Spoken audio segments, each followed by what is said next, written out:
What is going on, Sooner Nation? Thank you all for tuning into another episode of the Barry and Mack Show. As always, myself, Barry, personal trainer, sports performance coach out of Tulsa, Oklahoma, and alongside me, former Sooner wide receiver, 2000 national champ, Mr. Damian Mackey. How are we doing tonight, D Mack? B, I'm doing well, bro. 4-1. Who would have thought? You know what I'm saying? Who would have thought? Puppy going into crazy environment. Down our first five receivers, which we've talked about ad hoc here a ton. Offensive line, a big question mark, which I got to say, no longer a question mark. I'll make them an ellipse, a solid ellipse at this point. And just finding ways to win in September is all you can ask for in the situation we're in. So doing good. Excited to have this conversation with you, brother. Let's get to it. Let's get to it, man. Want to thank everybody for hopping in the chat. Please drop questions, comments. We do take a peek. We don't gear the show around it necessarily until the back half, but we are taking a little bit of a peruse. I don't know if the super chat feature's up and running yet, but also, hey, if you guys want, feel free to do that. If it's up and running, I'm not sure. Haven't checked the last one. But before we get started, OUinsider.com is who brings the Barry and Mack Show to you guys. Shout out to them. They do a phenomenal job. Did a great job posting the coverage on Michael Hawkins leading up to his first road SEC start, first start ever as Oklahoma's quarterback, first freshman DMAC to go on the road and win a true road game as a Sooner. Hard to do, right? Jamel Holloway is the last true freshman to really make an impact at the quarterback position. And at the time when you were playing, that was still 13 years prior. So that's how long it's been, because it's a different world now. But Michael Hawkins went out there, DMAC, and he balled. And we're going to get to the good. We're going to bury that for the second half of the show. But the game is played in two halves. And unfortunately, some of the warts that have been on there this season, that have been on this team, did rear their ugly heads in the first half. However, there was some good. Now, and I want to just kind of balance this out a little bit so it doesn't sound like we're dumping on them in the first half.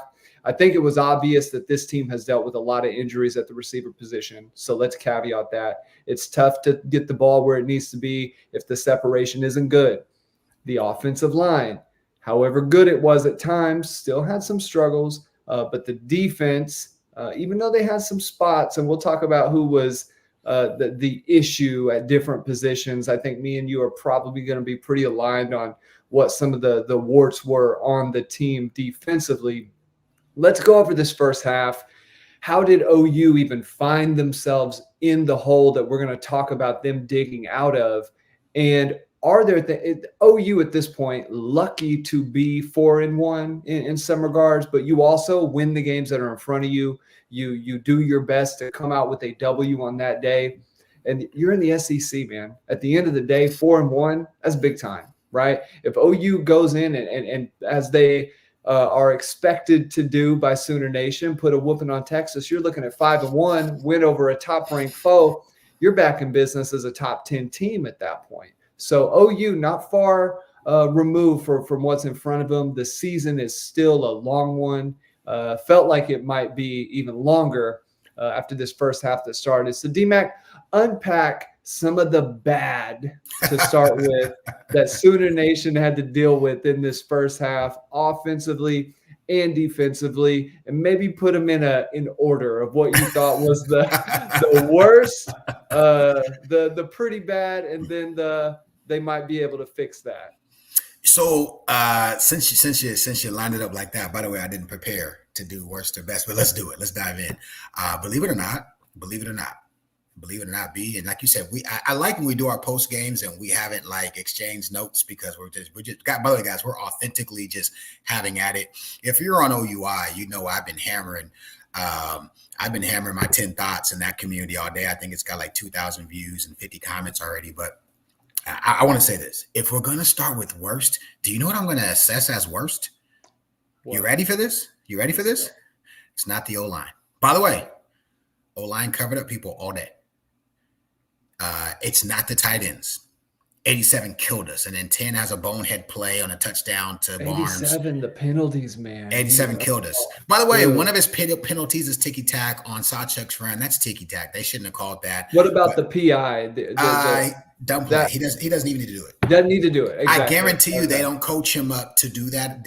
All he has to do is run and go. I don't even. We'll get to them later. Okay, we'll get to them later. It's not the O-line. It's not the tight ends. I loathe Barnes. Oh, we could talk 5 minutes around. So here's what yesterday identified for us, and it's on film. And by the way, if you were on OU Insider, we did a deep dive today. Barry, you gotta go check it out. I'll check it out. Man. Literally watched the game and broke down all of his runs. The O-line is blocking well. There are plays that are well blocked. Yeah. And same old Barnes, first guy tackles him, or he literally misses the hole. We'll get into that. It's not Barnes. You know what the worst of the first half was? What? It was the defensive scheme. 100%. 100%. We come out the gate with a quarterback who loves throwing the ball to the other team. He cannot handle pressure. He sees ghosts, and he's firmly in a position where the whole fan base is waiting for him to make a mistake. And what do? We line up very vanilla. We give him a clean picture, possession after possession, and we allow him, his teammates, the freshman receivers, and the entire stadium to gain confidence in their offense. Now, a lot of people might think I'm crazy to say that, but I'm here to tell you the end of the third quarter and the fourth quarter prove. They vehemently prove if we put that same kind of pressure on him early, I guarantee you he does what he did late in the game early, and it takes pressure off the offense. Right. Now I'll say this. I get it, right? I totally get it. And I've been having conversations with people and getting an understanding of what the philosophy is. The team can't afford, after 4 weeks of the quarterback being just as good to the team as he was bad to the team, right? Jackson Arnold has made great plays and run the ball, thrown the ball to help the team win. And Jackson Arnold on film, when you really break it down, has been really the linchpin in some of the terrible plays. And so you got a new freshman. He's 18 years old. He's in his first away game. He's in an SEC stadium. They got the house rocking.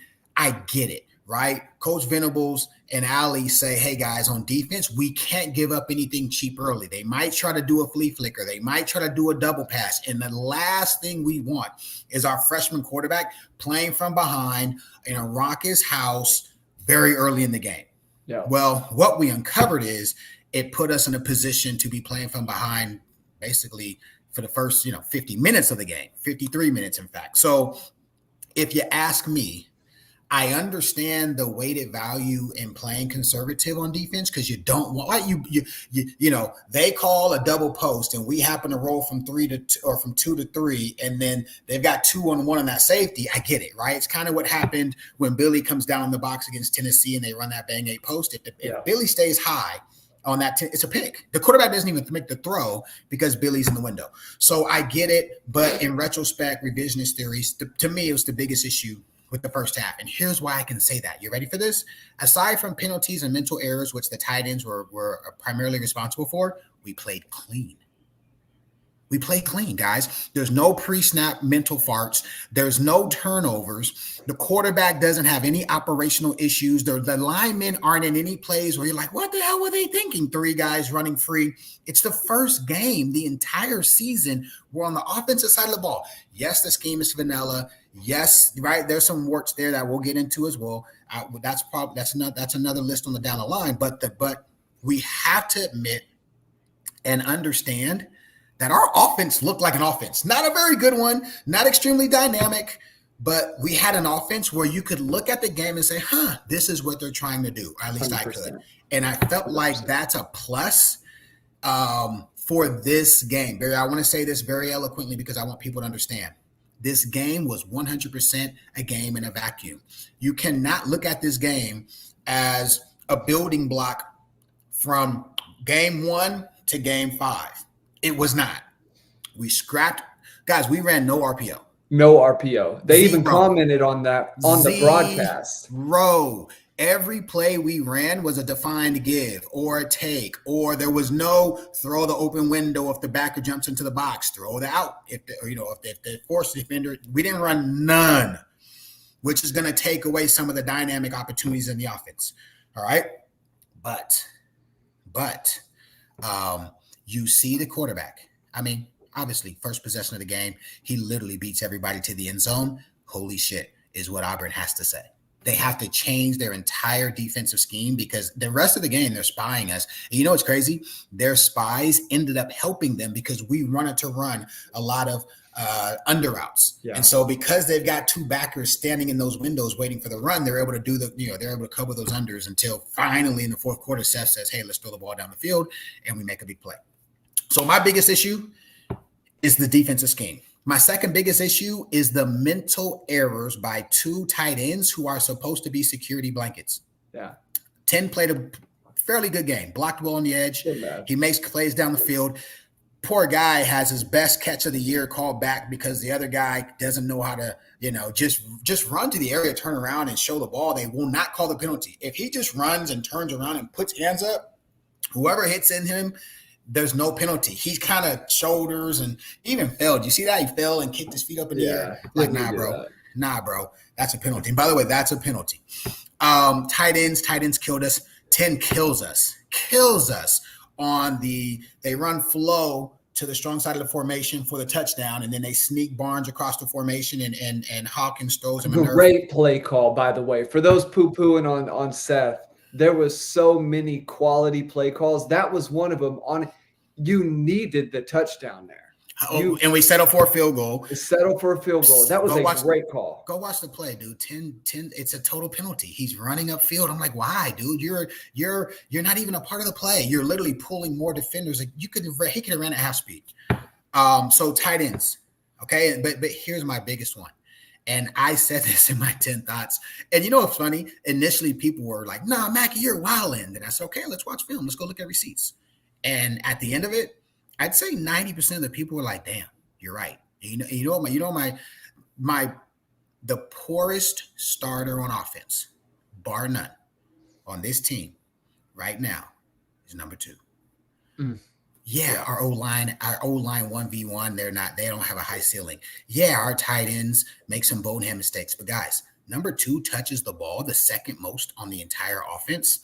And by the way, I've got the time marks saved now, right?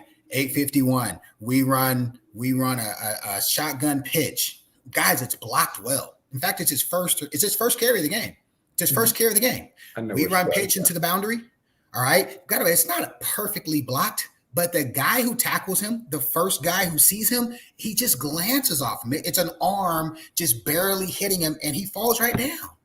All right. You go to our second possession. We're coming out of the end zone. Okay, we're on the 5-yard line. But guys, what? They run inside zone. It's blocked. It's him in the corner coming to play force. Go watch the corner. He literally just dives. All he has to do is give him a little something. He's out the gate.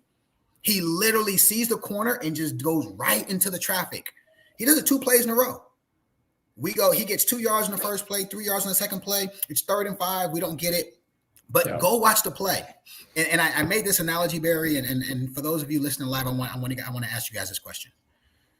Is it pretty safe to say that of all 5 games, we've had the best defensive unit in all 5 games? Maybe Tennessee, because their D-line was just so, ass kicking, and their middle linebacker was a stud too. But is it safe to say our defense travels, they kick ass, they make plays, they're aggressive, they're physical? Is that safe to say?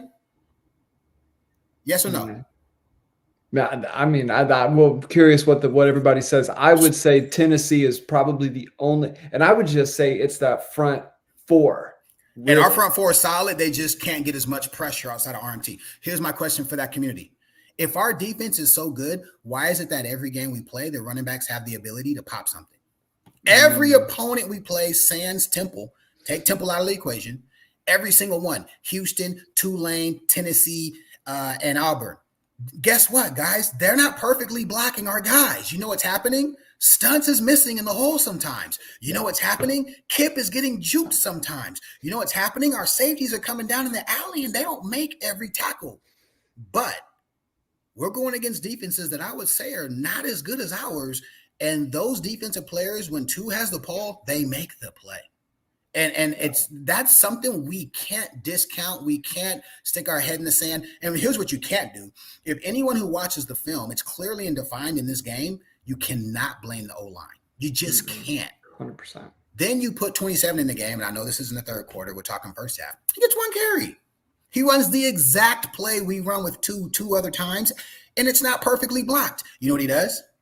He shuffles to where daylight is. He gets skinny through the hole. He explodes through it. He gives a second-level defender some juice. He does not get a clean tackle, and he falls for 14-yard gain. They call it back because Roberts has, to me, that's not, I mean, letter of the law, it's a hold, I guess you could say, kind of. But that's a play you see every single down in football. But guys, go watch the play. 27 runs the same stuff. Two's been running all day, and he gets through.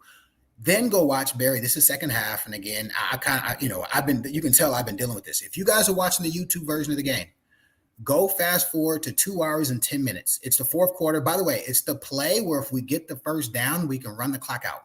We run inside zone on Facebook, Instagram, and message boards. I'm hearing everybody say, why does Steph keep running that damn inside zone and we run into nothing? Go watch the play, guys. It's 2 hours and 10 minutes. Guys, Two runs it like it's dive. He runs right into the back of everybody. If he shuffles one half gap, it's just a half gap, guys. It's blocked perfect. It's absolutely perfect. I mean, he's running. And by the way, he's not going to be an easy guy to tackle if he's got a head of steam. He gets a head of steam. I believe he gets the first down. We get that first down. They never see the ball again. Those are plays. We blame the O-line. We blame the OC, right? We blame the offense, but really the running back just missed it. He missed it. Go watch second quarter. I want to say 48 minutes. It's the end of the second quarter. They run two back. It's him and Sawchuk in the backfield at the same time. Hawkins sees something. He calls an audible. They run an off tackle. By the way, beautiful. Sawchuk's leading. I wish they would have had Barnes leading and Sawchuk get the ball, but Sawchuk's leading. Barnes is the ball carrier. We're running on the off tackle. Everyone on play side on that play, in my opinion, and I'm not a coach, I'm not in film room, but I think they get a plus, except maybe Brennan Thompson. Brennan Thompson's on the edge, and he's trying to block his guy. The problem is Barnes defines where he's going to go so fast, the DB sees it and can just go in and make the tackle. If Barnes presses it, it gives Brennan a better opportunity to just block the play, and Barnes can just go opposite where the DB picks. Guys, we pick up 3-4 yards, but that's a play. You might be out the gate. You might be out the gate if the running back doesn't just clearly and defiantly say, here's where I'm going. I'm not going to create an angle. I'm not going to juke anybody. I'm going to run hard, right? Because, I don't know. Guys, I don't know if you guys watched any of the games on Saturday. Did you guys? I don't know if you saw Boise State. That guy is a ninja in a phone booth. I don't know if you guys watch ATN for Georgia. And I'm not trying to make comparisons, but guys, those plays are not blocked perfect. Those running backs are making people miss in the hole, setting up angles and making plays. Our O-line is not going to move people in the SEC. They're not. But they are doing a solid job of covering people up. I'm not here to crap on Two, but I am here to say it's not a good recipe for us to have our freshman quarterback and not have a difference maker, or at least someone who can go make a play. Yeah. When the offense needs it. So I wanted to do a run-on statement about that because I think the offense is 30-40% higher if we're in 2nd and 4 instead of 2nd and 9. If we're in 3rd and 1 instead of 3rd and 8. And that's the difference. And every once in a while, pop one. Just every once in a while, pop one if it's not perfectly blocked. To me, the lowest, I don't know how I framed it. The individual on the offense who is the most detrimental out of all positions. I'm talking about the O-lineman individually and as a unit. I'm talking about our mental breaks of our tight ends is the guy who gets the ball the second most, and you get very little ROI after the scheme of the play. 2 years. Almost none. on a regular basis. And shout out to those hopping on the memberships, DMAC. We'll do a little behind the scenes for these folks, do a little extra show either before the regular show or after the normal show. So shout out to the members hopping on the Barry and Mac Show channel. But what I talked about it all off season. Me and you were pretty much in agreement on the Barnes thing. Had to wait and see it. He is a guy who I could see, just like Arnold, him succeeding really well in the fall when he knows the schemes as well as Great he analogy. does. Great analogy. He knows what he's going up against on a daily basis. He knows which backers are a problem, which ones aren't, right? And you just play it enough that you rep it enough, you get good. The argument could be made, and this is to play devil's advocate. To me, if there's an area the O-line has struggled at all, it's been pass blocking. It's not been run blocking. Pass blocking has been the area where I thought the footwork, especially at the tackle position, has been poor at times. You have way more reaching going on the pass blocking scenarios. Very little run blocking. You've talked about it a year ago. Sometimes if the O-line just isn't pushing people around, or maybe they're not explosive enough to run stuff like GT counter, to get out on the edge like that, then just hat on a hat, right? And you talked about the year ago, bring in the sniffer, go hat on hat. And this O-line is capable of doing that, but the running back is not capable of getting easy yards. Auburn's back did it. If OU is playing with Auburn's back or with Tulane's back, Tennessee's back, Houston small guy, you name it. Any of them. Sawchuck on Saturday. Yeah, Sawchuck had the good run. And honestly, if OU's playing with Tatum, it's a different game. Tatum makes some of those plays, and we know he will because we've already seen him do it against a better defense in Tennessee. It wasn't enough, right? I know you needed him down the stretch and didn't have him. But to me, Barnes is right up there, issue number one on offense. As soon as 5 was in the game on defense, here you go, DMAC. To me, so Auburn ran the same thing that Tulane ran or Houston ran against 5, where they would spread the formation and they would have that receiver run all the way across the field to the other side and force 5 to have to run with him. And he couldn't do it. You're forcing a hip flip, and then you've got to run with the guy. And I think it was 5 for Auburn that they generally matched up on Woody to try and they took advantage, man. It was a deal where Dez had a few struggles, right? Peyton Bowen got caught in pass. He was on his hip. Peyton's just got to look back for the ball. And Dez is right there. Dez is right there. He's got his hand there. The guy makes a great catch, great throw, great catch. Yeah, I don't even hate on Dez's. I mean, you got to make the play, but Dez is right there. Peyton Bowen, like you said, ball awareness, which is weird because he's a ball hawk. Really good, yeah. But he was now 26. Got cooked. And I tried to have his back against Tennessee. I tried to say too high, and the safety came down. BV said in his presser that was design play. So Billy comes down.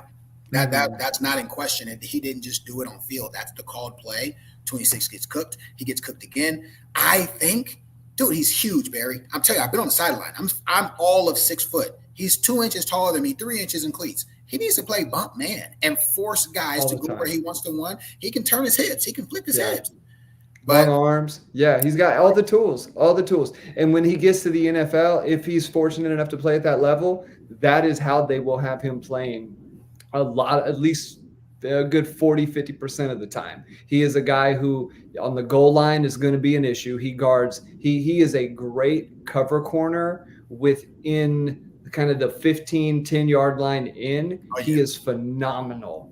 Guys, go watch. He's the best OU has in that regard, and that's why he is usually on the primary receiver, even if they've had it flip leading up to that. When OU gets in goal line scenarios, he is on the primary guy almost exclusively every game they've played so far this year.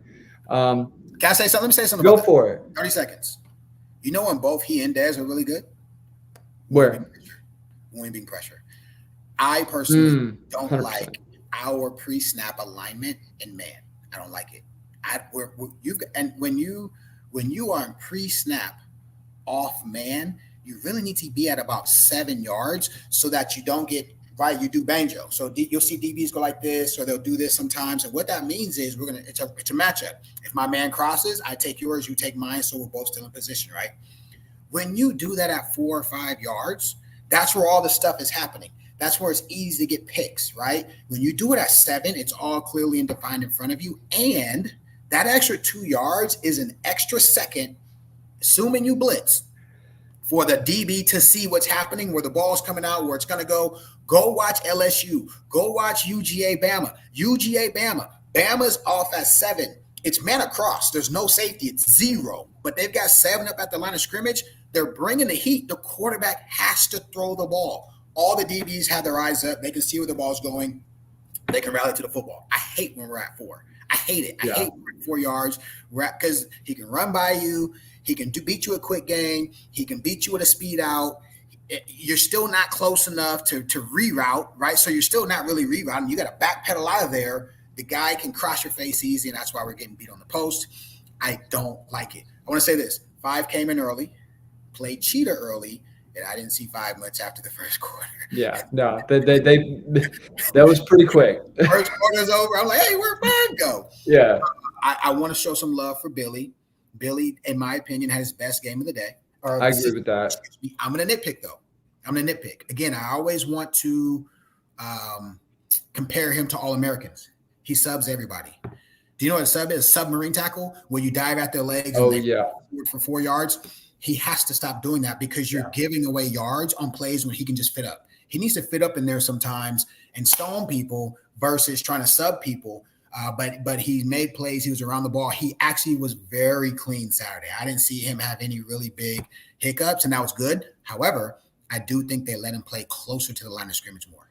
He wasn't exclusively the high safety where he's getting beat. He was playing closer to the line of scrimmage, and he was able to use his instincts. But Billy had a really good game.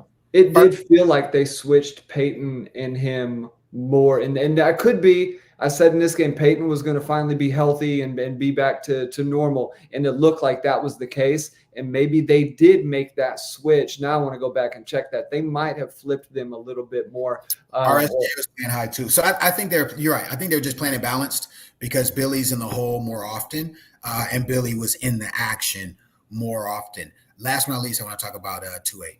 2-8 and 10. Yeah. Yesterday was the first time that 28 was Robin to 10's Batman. Best game of the year for 10 from beginning to end. He made every tackle. He didn't miss any. He's crossing face. He's beating people to the angles. Even without the pick six, he's the best player on defense from the first quarter to the fourth quarter. RMT is a guy who takes over in the fourth quarter. We're not going to steal his thunder. But from the first play to the fourth quarter, Kip was a man amongst boys. His athleticism showed. He looks like an SEC guy. Obviously, the pick six is a icing on the cake. But 2-8, man, right? It reared its ugly head again. He's in the hole. It's the same thing. I'm like, can 2 ever get one of these? 28 is right there. Stutz is right there. And he literally gets hit. And all the running back does is press the hole and back up a little bit. That's all he does. If you look, he kind of gives him the impression that he's gonna get into the hole. And all he does is stop a little and it makes Stutz reach. And when he reaches, he doesn't have no hips. He has no power going through to get to the tackle. And he just glances off of him and he's out the gate. Right? Guys, college running backs have to be able to do that. And not to piss on 2-8 because he had a hell of a game. By the way, guys, he had a damn amount of impact. His cross-facing, playing in the backfield, beating his guy to the spot, spilled a ton of plays that Kip was able to clean up and have a lot of impact as well with the direct tackles. And Barry, I don't know if a lot of other people are saying this, and I know we've been saying it, or I noticed it 2 weeks ago. You saw a ton of 11 at Mike and 28 at Will. A ton. 50% of 28 snaps, he's playing Will. Yeah. They're absolutely letting him play both positions. And 11 played well. Winning football, he's cleaning up in the A-gap. He's a liability a little bit in the action game and the pass game. But when you talk about the good, I think the one place that I want to address, obviously, Hawkins played good. Guys, no turnovers, no silly mistakes. Obviously, he out-athletes everybody on the play, right? And he keeps us in the opportunities we have. He leaks out of the pocket a little too much. But you can see Seth, BV, whoever the hell the QB coach is, told him if the first option isn't there, it's okay to use your legs and protect the football. 100%. So again, this game is in a vacuum. This game is a one-off. I'll speak to scheme overall here a little bit later, but you could see it. It worked for the touchdown. It wasn't that, by the way, that was not a designed run.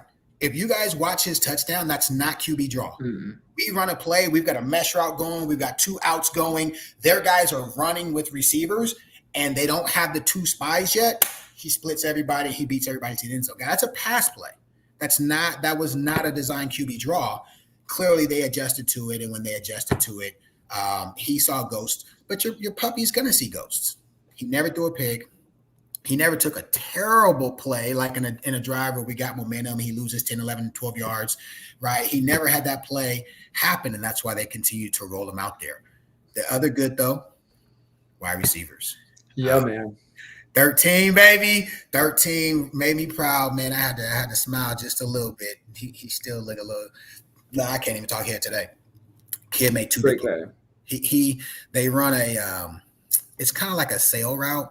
They're running him down the sideline, then he's kind of sticking his foot in the ground. It's not an out, but he's fading to the sideline. Hawkins does spill out to the right, his strong side, throws it to 13. He catches the ball, makes the guy miss. His knee is this far off the turf. I love that play. He gets the first down, big play. And then obviously the big one where he runs that. By the way, I love the way he stemmed that DB. He runs at the DB's technique. He makes it look like he could cross his face, and then he just runs right by him. Great throw in rhythm by the pup.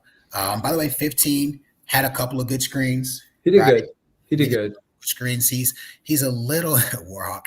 He's a little light in the pants for blocking. He was getting big boyed on the edges when we were trying to run the ball. But what do you expect? It was good to see 13 show up. 10 blocked well. 10 did a good job of blocking on the edges. Bauer Sharp.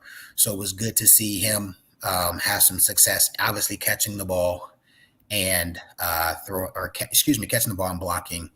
I'm just trying to throw a bunch of stuff that I saw in the game. The other thing, bad first half and really the entire game. Barry, we run one real bootleg. Do you know what happens in the one bootleg that we run? We run at runtime. Do you know what happens? Was that the one at the goal line? Nope. No. Then tell me where. We run bootleg. Maybe on the 40 on our side of the field, first half. We actually run the receiver. So we run a real boot. We fake the ball this way. The quarterback spins out and goes the other way. Bauer Sharp is the tight end play side. He shoots to an arrow. Whoever the receiver is runs down the sideline. Bauer Sharp turns it upfield and turns it to like an out and up. And Hawkins, because Hawkins has already beaten down, the guy who has force should have run with Bauer Sharp, but he's afraid that Hawkins is going to, keep the ball. So he attacks Hawkins, and Hawkins just throws a nerve to Bauer down the sideline. It's probably like the second biggest play of the first half. We get about 20, 25 yards. 10 hits the sideline, cuts up a little bit, breaks a tackle. But we ran it once, and we never got back to it. Yeah. Problematic. That is problematic. We got to have 2 or 3, 4 different renditions of bootleg because Hawkins throws well on the run, and then obviously on any down where we need to get some pressure on the edge, he can press the defense and potentially run it for big plays. Man, well, we'll get into Seth's scheme obviously here in just a second, but I'll speak to Hawkins in terms of the leaving the pocket early. I do think, as you said, probably a coaching point, and he is so good out on the perimeter, man. That's where Jalen found himself being a little bit better. We know Baker was great getting out on the edge, and you kind of you shrink the field and the decision making a little bit. So if a guy wins, it's a little bit easier. One of the hard things with throwing from the pocket and why it sometimes takes time to develop and why a younger QB succeeds out there is you just take away the field. You take away the amount of field that you have to process at a given time, going from one side to another, back to one. Like that can be a lot, right? If you got a Sam Bradford back there, kudos, right? Then you can handle business. But when you have a younger guy who doesn't have as firm of a grip on the offense, and he probably knows it well enough that they put him in front of Casey Thompson, right? That tells you what kind of grip he has on the scheme in terms of how they feel his experience measures up.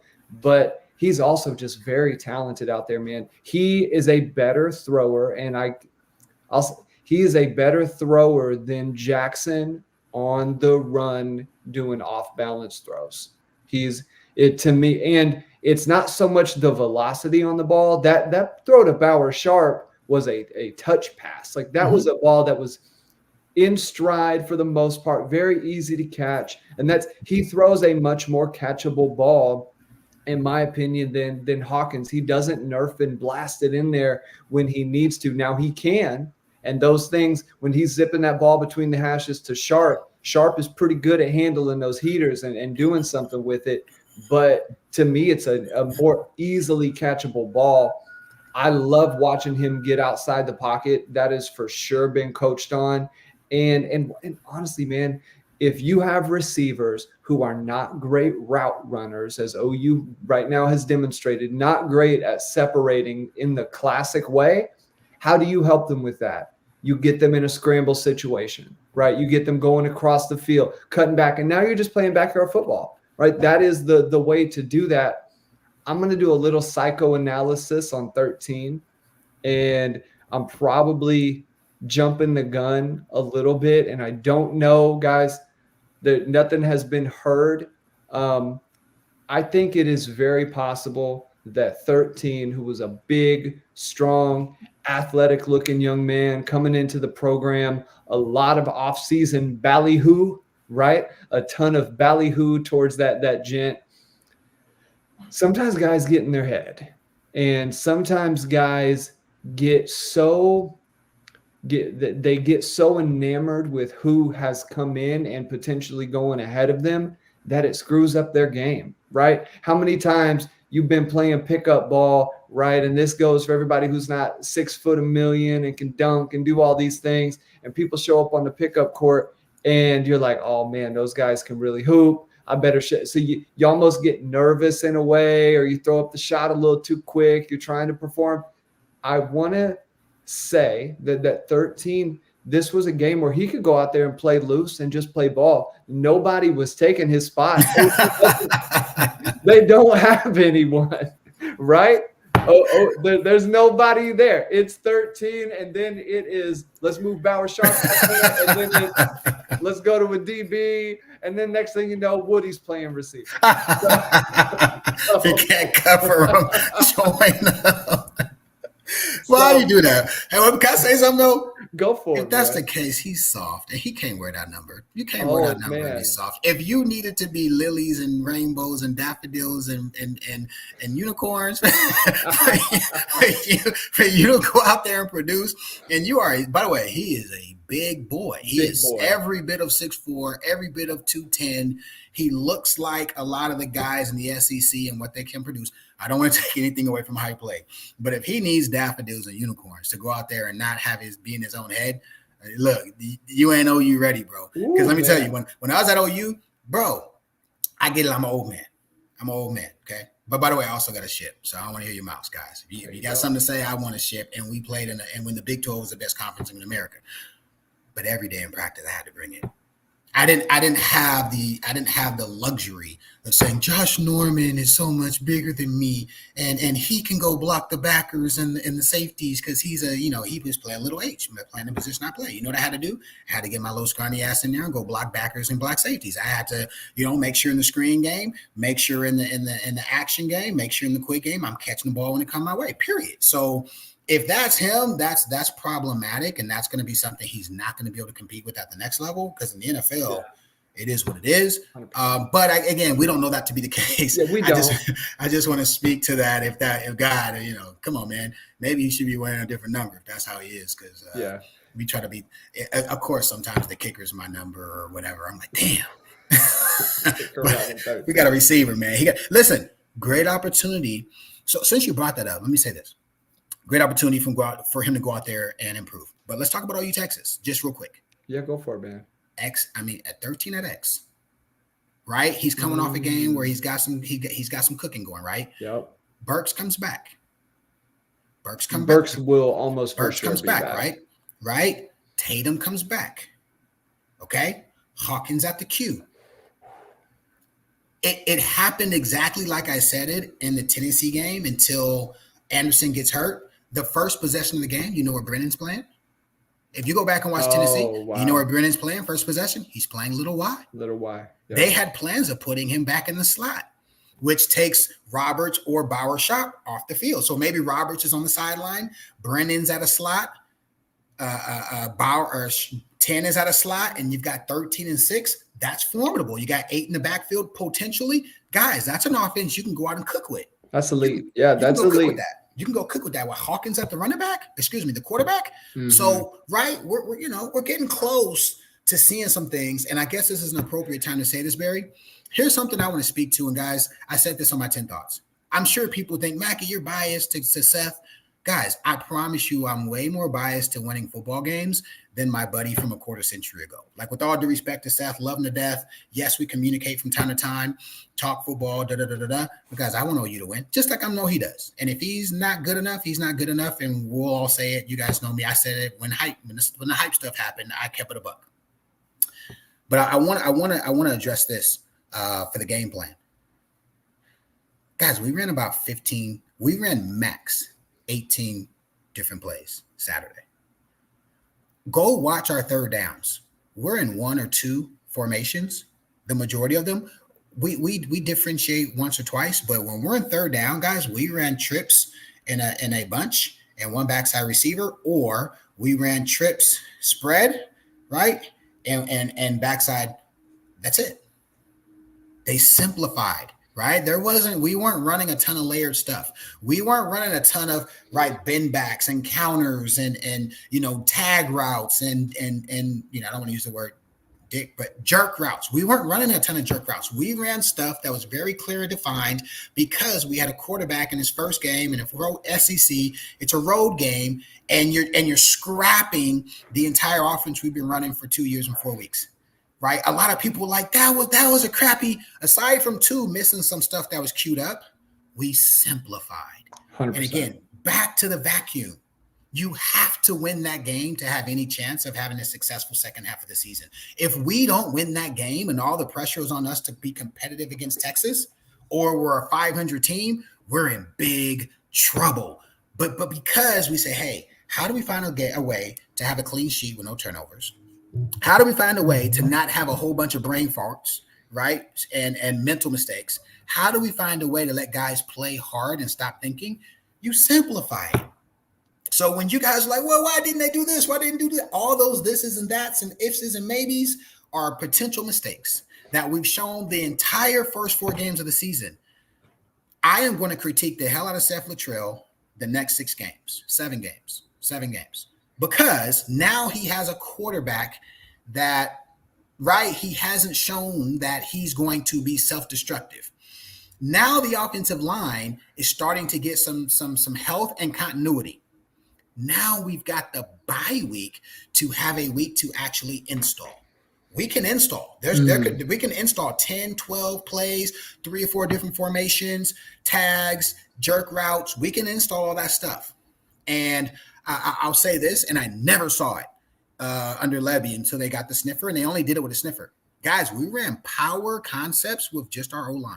We pulled the uncovered backside O-lineman 2 or 3 times, which is a power concept. So we can already see that the offense is starting to morph into something different. That was something we never did with Levy for 2.5 seasons, all right? And so this is going to be Seth's opportunity to put his footprint, to stamp this team and say, hey, I deserve it, or I wasn't good enough. And I want to give him the fair opportunity to do that because I said, man, in fact, I said in our pregame, I even said it early in the week, Barry, I said, guys, this is just a game. We got to find a way to win.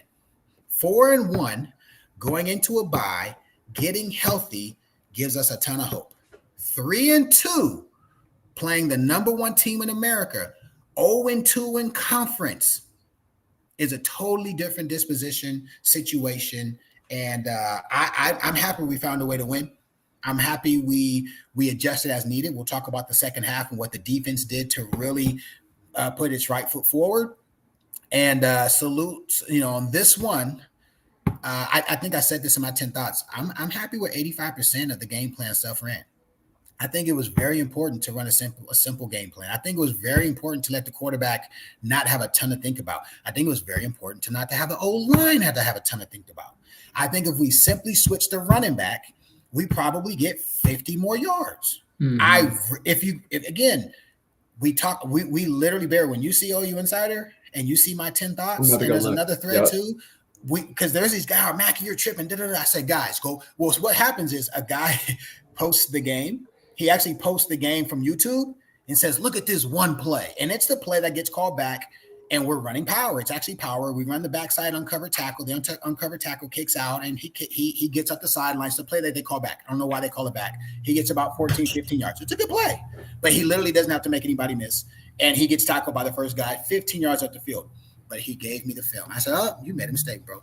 You gave me the film. So I went back and watched the entire first half. Then other people on OU Insiders started going back and like, Mackie, look at this play. Mackie, look at that play. And No, you're that's saying like, and they're like, dude, there's a hole. You can see. And I'm like, yeah, he's running it like dive versus running it like zone, where if he just makes one simple, shuffle and hits the hole, it's there.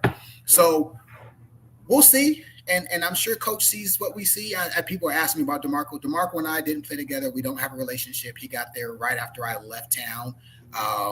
He and I see each other and we salute each other. But he's got a job to do. He sees things we don't see. They're in practice every day with the guys, and there has to be a justifiable reason that I don't see per game film. Yeah. Why two is the incumbent, but I trust the coaches. I know that in practice, it's not just what we see on game day.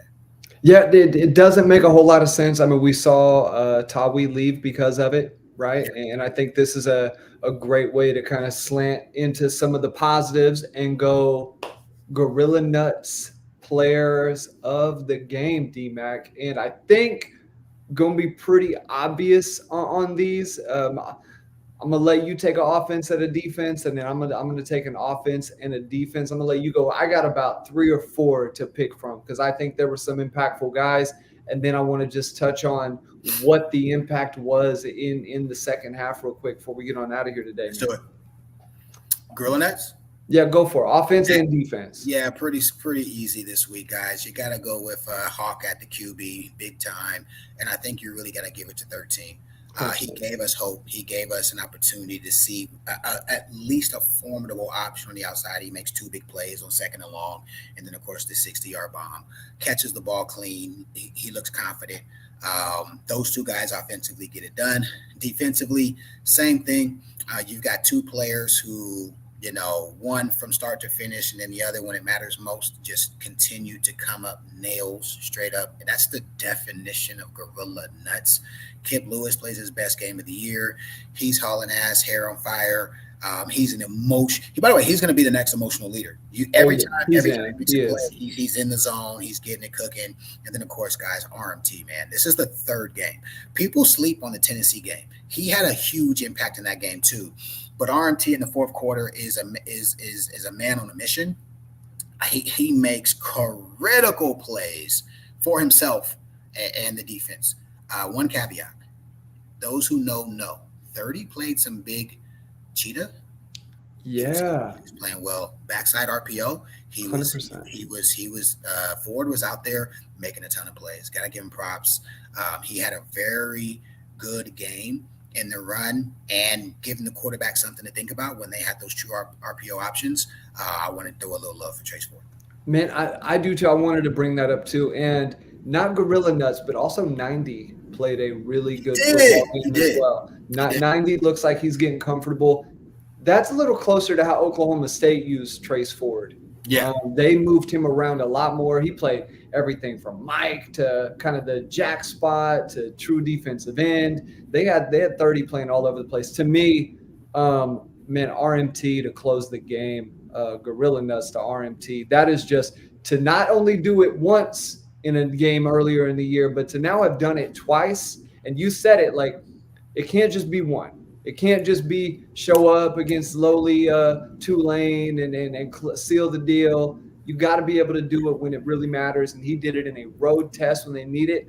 Also, Robert Spears Jennings under a minute left to go in the game. You need the sack on the delayed blitz. How many times we seen that play, D-Mac, where the safety is moving too fast, loses his eyes, doesn't square up, quarterback just zoop, shakes him in the pocket, and then he's out the gate. And if RSJ misses that, quarterback runs for a first down. The whole middle of the field was wide smoking open, and he either rushes for a first down or gets outside the pocket and finds some space on offense. Man, the 2-point conversion. Not only has Hawkins gone airborne once this season, he's now done it twice. The man has endeared himself to the team with stuff like that. That is what gorilla nuts are made of. That is what it is all about. Third team was what was really about it, man. And Hickman at center did not have a phenomenal game, right? Everybody's been in this game, especially. It was solid, right? It was good enough when it needed to be good enough. But man, he Auburn has some. They're going to see it all year. All these SEC teams got some big old boys who can play defensive tackle, and Hickman stood in the fold, all 290 pounds of that guy. Maybe he's up to 300 by now. It is hard, but he stood in there and did okay. And did okay, man. The offensive line, if they can get their pass blocking improved, and I don't even think, like you said, that they're necessarily the worst in the SEC. They're not, right? That they have plays where clean pocket and Hawkins got all day to throw. If they can get to where that is not the exception and where that is the rule, then this team and Hawkins himself are going to be able to elevate, and you'll start to see the change. Before we get out of here, man, closing thoughts before we get into this bye week where we're really going to dissect the team, what they need to do. Guys, bye weeks have been some of our better episodes. You will want to check those out. D-Mac, thoughts on that? Second half, I think it's pretty safe to say BV gets on Allie's behind at halftime and says, "What the H are we doing?" I don't know if you heard, but his pre-halftime conversation with the reporter on the sideline is, everybody's talking about the offense, but guys, the defense couldn't get off the field. And it wasn't one of those scenarios where like, oh, the defense is or the offense is never on the field. That's not necessarily true. The defense couldn't get themselves off the field quite often. And so you've got a quarterback who's just dying to throw the ball to the other team per his resume the entire 2024 season. In the first half, we give him clean pictures. We give him if we ever blitzed, it was 5, and it was a pretty simple blitz for them to read and pick up. And then the second half, we say, hey, dude, beat us.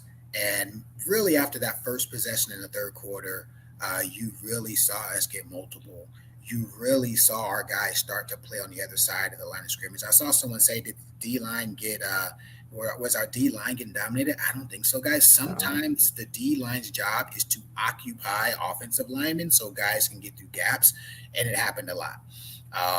Were 65 and 52 and 56 playing consistently on the other side of the offensive line? They didn't. So I think in that regard, it was a stalemate, but they did a ton of things right to get 30 into the backfield consistently, 28 into the backfield consistently, right? We had some guys mixing it up because D-line's jobs, especially in that 30 front, are to occupy linemen so guys can get through.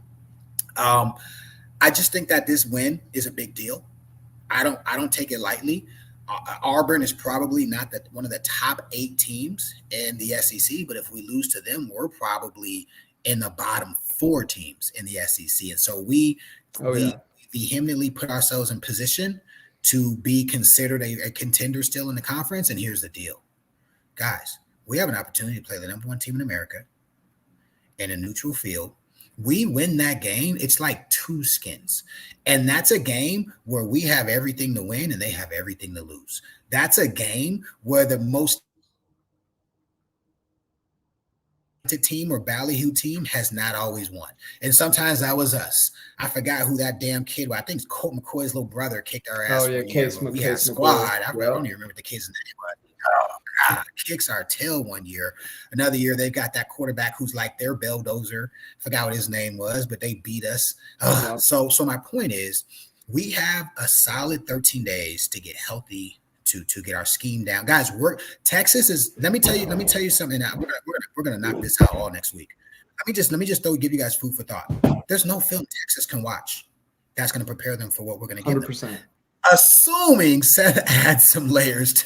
If we run 12 to 18 plays in 2 weeks, we're in trouble. No go. If we run the playbook we ran this Saturday, we are in trouble. But we've got to anticipate between guys coming back healthy, Everett hopefully getting his opportunity to get back. I gotta say, the guards weren't terrible Saturday. They weren't. 54 is still playing okay. Yeah, they weren't terrible. Yeah, they're not bad. So 1 loss, 4 wins. Texas, if we win that game, and I'm not going to say win, but I'm definitely not going to give us an L. If we win that game, guys, they got to put us fringe top 10. We got to be top 12. 100%. We have to be top 12, right? And that gives us a ton of confidence going against those other SEC teams who we all know they're secretly hoping we're not as good as some people say we are. SEC fans secretly hoping that we don't bring the pain like they think we can. And so I'm excited about that. Last thing I'll say, and then I'll pass it back to you. Starting this week, I'm going to start recording 10 thoughts on YouTube like I did last year. I'm going to send it to B, and we're going to have it up on the website. So expect 10 thoughts tomorrow. You guys will be able to interact with that. Don't get mad at me because it's my truth. Yep. I'm not telling you guys to buy it. I'm not telling you guys that I'm perfect. I make terrible takes sometimes, but I know a thing or 3 about the game, and I kind of have a pulse of what's going on behind the scenes in some regards, and I do have eyes. And so I'm going to address some things very specifically. I have been told by different coaches, Lincoln Riley and Bob, both was like, "Hey, Mackie, we read your article, and we saw your rant." I'm like, "Oh my God, really?" They're like, "Yeah." Both of them have told me in the past that they've Bob respected it. Link kind of just said, "Hey, don't do too much, or I can't let you in the building." Like, I'm not talking like secrets. I'm analyzing what you've already done. You know what I'm saying? Like, don't get mad at me for analyzing what you did. But looking forward to that, guys. Keep continuing supporting. Appreciate you guys for that. Second half of the season, man, we're squarely in it. Like, we have opportunities to make some stuff happen, and I'm just not gonna keep speaking hope and speaking opportunity until we lose it. We had the Debbie Downer saying we should be 3-2 or 2-3. And then we've got the Happy Harveys. I made that up. We had the Happy Harveys saying, if 9 starts Tennessee, maybe we win that game. And both sides, there's a little truth. There's a little truth on both sides, right? And so right now, it'll be interesting to see how these guys size up the next 13 days. It'll be interesting. Seth is going to be on the spotlight, right? Because we all know Allie has BV. If something's not going correctly, BV can step in, and he's got pedigree. He's got all the good stuff. Seth is kind of in a position, and I guess we got to bring up Joe John, whose position group. Come on, dog. You're an NFL dude. Bro, you know what I'm saying? Like, come on, bro. How you got 2 veteran dudes? Yeah, they can't be making Mickey Mouse varsity football Friday night lights mistakes. Pre-snap, post-snap, every game. One of them is messing up every game. Like, we got to fix that in a hurry, especially with a puppy. Barry, I feel like, we're in a position to make some noise, and I want to see if we can. Yeah, man, 4-1, everything's in front of them. Now it's just a matter of finishing out the second half of the season, man. This was where, I would say you would want 5-0 right here, but at the end of the day, you've played Tennessee, you've played Auburn. Like, that would be 2 of your, in the past 5 years, those would have been 2 of your hardest games of the season. Those would have been 2 major marquee matchups with the kind of competition that OU has played historically. But it's only going to level up from here. Texas will be a tough opponent, but at the end of the day, you go down there, that's a winnable game for Oklahoma. All these games here on out are going to be winnable games. Bama looks solid, but they also look beatable. And OU is going to be a different team by the time they play Alabama this year. So still a long way away. Got a lot of other things happening. Make sure to go over to OUinsider.com. Grab yourself a membership, guys. Always fantastic stuff over there. I'll be posting on there either tonight or tomorrow morning, taking a deeper little look at the game. We'll get into the film, player analysis, all that stuff. And go check out the 10 Thoughts. More to come on this channel as well, doing the membership. So grab yourself a membership. We're just going to just film some extra stuff, man. Just beginning into the show, we'll give you guys some little tidbits, little nuggets. Maybe we'll put some of the 10 thoughts features or different things behind there. So we'll just kind of give you guys a little bit of extra access. I know you guys like to hear the S talking a little bit, so maybe we'll put a little bit more of that behind there. But want to thank you all for tuning in, guys. You all have a wonderful night, Sooner Nation. We will see you soon.